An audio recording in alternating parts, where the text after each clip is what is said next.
Rome shimmered in the golden light of a quiet afternoon as the convoy of blacked-out SUVs slowly rolled down Via della Conciliation, the grand avenue that leads to the Vatican. Inside the lead vehicle sat JD Vance, the Vice President of the United States, alongside his wife Usha and their youngest daughter, Mirabel, a curious and precocious 5-year-old with big hazel eyes and a head full of messy golden curls. This wasn't just any diplomatic trip. President Donald Trump had sent Vice President Vance as the administration's envoy to the Vatican, aiming to open new channels of moral dialogue between America and the Church, something Trump had emphasized in his second term as a surprising cornerstone of his global values agenda. But for JD Vance, this visit had a personal layer. He had grown up in the hollers of Middletown, Ohio, raised by his devout grandmother, Mama, who believed more in the wrath of God than his mercy. Faith had always been something he wrestled with until Mirabel was born. Mirabel's very existence had stirred something deep in him. She had survived a near-fatal birth complication. The doctors had told Usha and JD there was less than a 30% chance she would even cry after delivery. But she did cry loud and defiant. The doctors had called it a miracle. Mirabel, though, was no ordinary 5-year-old. She didn't ask, "Why is the sky blue?" She asked things like, "If God is invisible, how do you know he's not just pretend?" And she had an uncanny ability to stare right into your soul when asking. As they passed the colonnades of St. Peter's Square, Mirabel tugged at her father's coat sleeve and asked in a soft but serious voice, "Daddy, will the Pope know if God is real?" JD chuckled nervously and kissed her on the forehead. "If anyone knows, baby, it's probably him." What JD didn't expect was that she would actually ask the Pope that question. Inside the Apostolic Palace, the vice presidential entourage was granted a rare private audience with Pope Francis himself. The Pope, now older and more frail than ever before, still carried the warmth of a grandfather and the gravitas of a world leader. His simple white robe and humble demeanor were in stark contrast to the ornate ceilings and gilded walls around them. The formalities began. They spoke of diplomacy, of mutual respect, of American religious liberty. Cameras clicked, translators whispered, aides nodded. And then Mirabel, curious and undeterred by the grandeur of the occasion, stepped forward. She didn't ask permission. She didn't wait for an opening. She looked Pope Francis square in the eyes and said in a clear, innocent voice, "Do God really exist? Or are we just pretending because we're scared of being alone?" The room fell silent. You could hear the breath catch in JD's throat. Usha gasped slightly and took a step forward to intervene, but the Pope gently raised his hand to pause her. His smile deepened, not amused, but moved. He bent down slowly, carefully, and took Mirabel's small hand in his. "My child," he began, his Argentine accent soft but resonant, "you have asked the question that every person, no matter how old, carries in their heart." Mirabel blinked, waiting like a little philosopher waiting for the universe to respond. The Pope did not answer quickly. He stood and gestured to a chair nearby. "Come, let me tell you a story." The Apostolic Palace, despite its grandeur, felt like a quiet chapel in that moment. Everyone stood still. Even the Swiss guards, usually stoic but alert, seemed to soften. Pope Francis took Mirabel's hand and led her toward a simple cushioned chair next to his. She climbed up without hesitation, her small feet swinging above the marble floor. The Pope looked at JD and Usha, nodding with warmth, signaling them to let the moment unfold. Then he began. "When I was a little boy in Buenos Aires," the Pope said, "I had a grandmother named Rosa who lived in a tiny house with a fig tree in the backyard.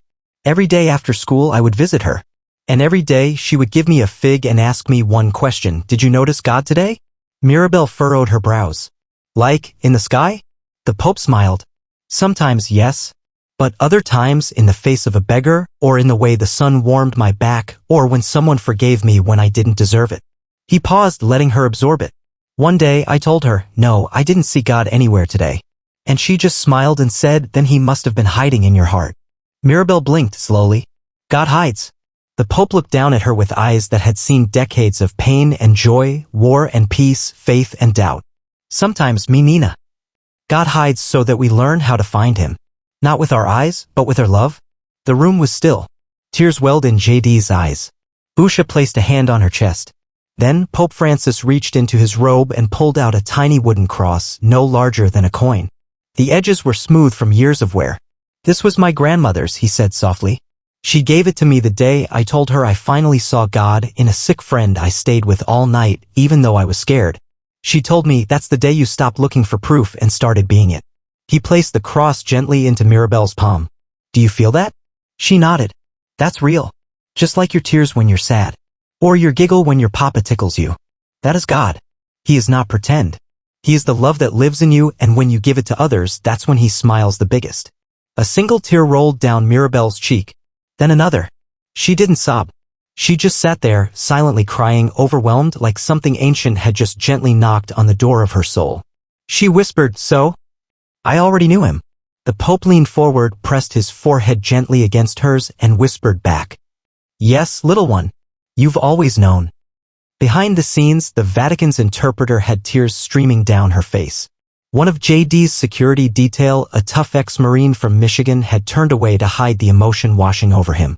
JD Vance felt something crack inside him. A wall he'd built for years, a part of him that had grown cold from politics, war rooms, and the constant push of public life, suddenly melted.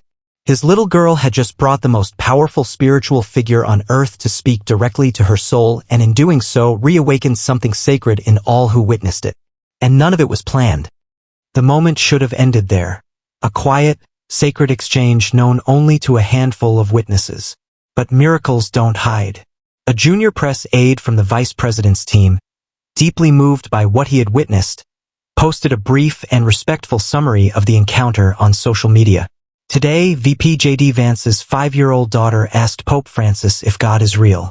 What followed was the most profound exchange I've ever seen. It left a room full of adults speechless and a child in tears. Not from sadness, but from something deeper. Sometimes it takes a child to ask what we've all forgotten how to ask. The post went viral within hours. Within 24 hours, #Mirabel and the Pope trended globally on X, TikTok, and Instagram. By the next morning, major American networks had picked up the story. CNN ran the headline, "Vice President's daughter asks Pope Francis if God is real. His answer moves her to tears."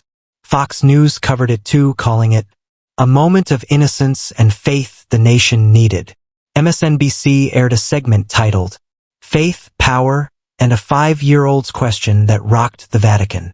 A divided America finds a moment of unity. Americans, Democrats, Republicans, independents, atheists, and believers found themselves unexpectedly united in their fascination and emotional connection to the story. Late-night hosts spoke about it with unusual reverence. Stephen Colbert, known for his own devout Catholicism, said on The Late Show, "I talk for a living, but that child, in one question, said more than I ever could. And that Pope, God bless him, he reminded us that faith is not dogma. It's love. That's something we all can believe in." Tucker Carlson, now on his own platform, said, "I don't care what side of the aisle you're on. That little girl had the courage to ask what millions are afraid to. And the Pope, whether you're Catholic or not, gave an answer that bypassed politics and touched the heart." Inside the White House, President Trump, seated in the Oval Office, read the briefing report prepared by his communications team. For once, he didn't immediately speak.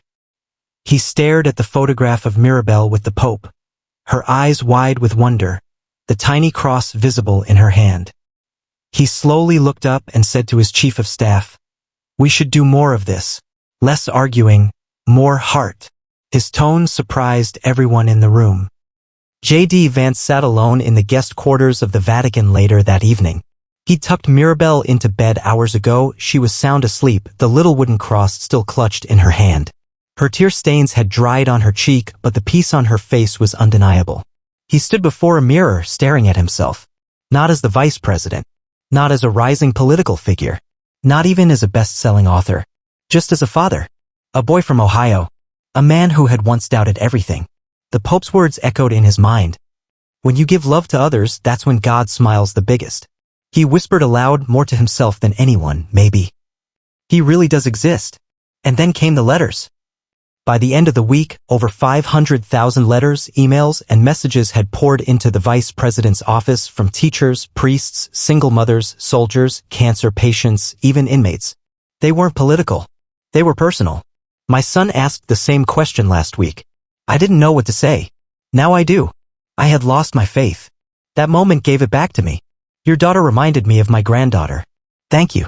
One particularly poignant message came from a hospice nurse in Montana. I've watched dozens of people pass in my arms.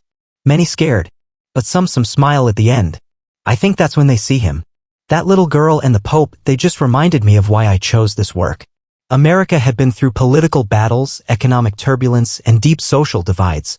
But for a fleeting moment, a simple question from a 5-year-old had become a bridge.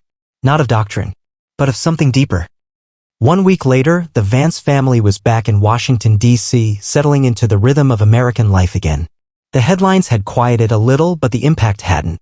In fact, in churches and schools across the country, pastors and teachers were sharing the story of Mirabel's question with congregations and classrooms alike. Then came a letter embossed with the golden seal of the Vatican and delivered not through ordinary diplomatic channels but personally carried by the Apostolic Nuncio to the United States. It was addressed to Miss Mirabel Vance. Usha opened it with trembling fingers while JD held the camera to record Mirabel's reaction. Inside, on papal stationery, was a handwritten note from Pope Francis himself. The letter from Pope Francis. My dearest Mirabel, when you asked me if God really exists, you did something many grown-ups have forgotten how to do. You asked with your whole heart. I have spoken to kings and presidents, but you, Pequeña Nina, spoke like an angel. And your tears, they were sacred. A gift. Proof that your heart sees more than your eyes can. I pray for you every morning now. And when I do, I ask God to help all of us be a little more like you, brave, curious, and full of love. Never stop asking questions. That's how we find the answers that matter. And never stop being the light you already are. With love in Christ. Franciscus. Pope Francis. At the bottom, a small sketch of a dove carrying a fig leaf was drawn, an image he said reminded him of his grandmother's garden. Mirabel looked up at her parents after hearing the letter read aloud, her voice still sweet and tiny. I think he's my friend now.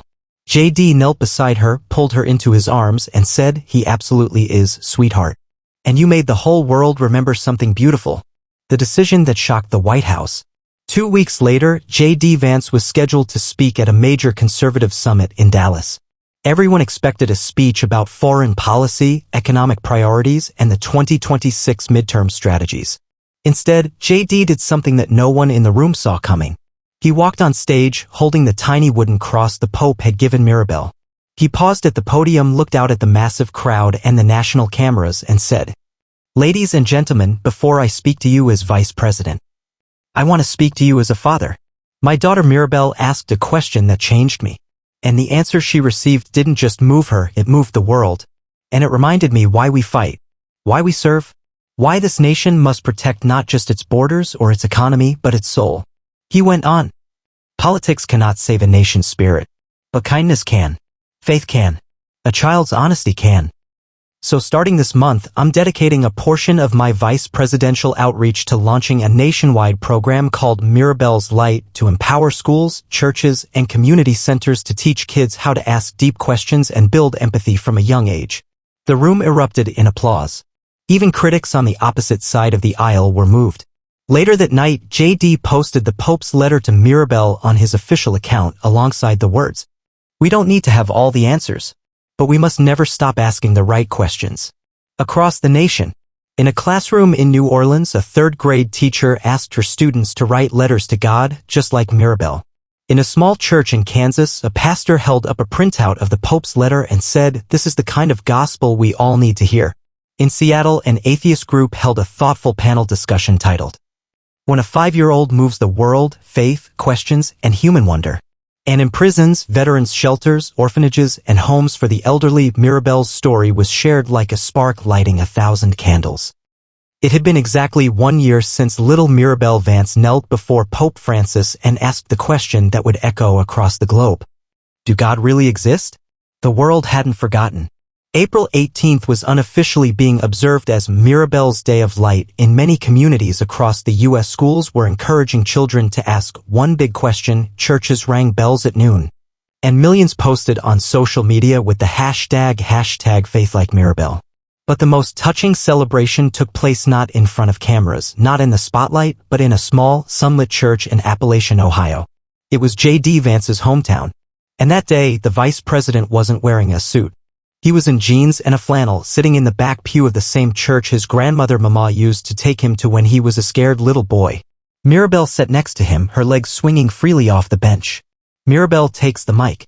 After the pastor's brief sermon on childlike faith, he looked to the audience and said, "Today, we're honored to have the one who inspired us all. Mirabel, would you like to come up and say a few words?" The little girl, now a confident 6-year-old, walked up to the front slowly. She held her wooden cross close to her heart. She looked at the crowd, veterans, farmers, teachers, local nurses, and said, in her soft, steady voice, "Last year, I asked the Pope if God was real. I cried when he told me God smiles when we love each other. I still don't see God with my eyes. But now I feel him here." She placed her hand on her chest. "When mommy hugs me. When daddy tells me stories. When my baby brother laughs. And when someone helps someone." She paused. "So if you're wondering where God is, maybe he's in the love we give. That's what I think now." The entire church was silent, some wiping away tears, others just holding their breath in awe of a child's quiet wisdom. JD looked down, fighting tears himself. Not the vice president. Not the best-selling author. Just a dad, proud of the little girl who had unintentionally become a symbol of light for an entire generation. Letters to Mirabel. As the days passed, more letters came in. From children who had lost parents, from adults who had lost faith, from soldiers overseas who clung to her story like a lifeline in the dark. One letter read, "I was planning to take my life. Then I saw your story. I cried like you did. And I didn't feel alone anymore. You helped me believe again. Thank you, Mirabel." Another simply said, "You reminded me of my daughter. I hope she grows up with your heart." A final blessing. 3 months later, in a private ceremony behind the walls of the Vatican, Pope Francis asked for a live video call with the Vance family. They spoke for 10 minutes, the Pope's voice frail but kind. At the end, he asked Mirabel, "Will you do something for me, Pequeña Nina?" She nodded. "Keep asking questions. Because in your questions, people find their faith again." And then he raised his hand and gave her a final blessing. Legacy of Light. By the end of the year, Mirabel's Light Foundation had already opened 73 Wonder Corners in schools across the U.S., safe spaces where children could ask anything and talk about love, life, hope, even doubt. No politics. No judgment. Just hearts and questions. Mirabel didn't know she was changing the world. She was just being herself. A child brave enough to ask something many adults are too afraid to. And because of that one innocent question, a nation remembered how to believe again. Epilogue, the last question. One evening, as Usha tucked Mirabel into bed, she asked, "Sweetheart, are you still thinking about the Pope?" Mirabel nodded. "I miss him. Do you think he'll remember me forever?" Usha kissed her forehead and whispered, "I think the whole world will." And as the stars lit up the sky outside her window, Mirabel looked up and whispered one more question, this time not to anyone in the room. Just to the quiet night. "God, are you smiling now?" Somewhere in the hearts of millions. The answer was yes.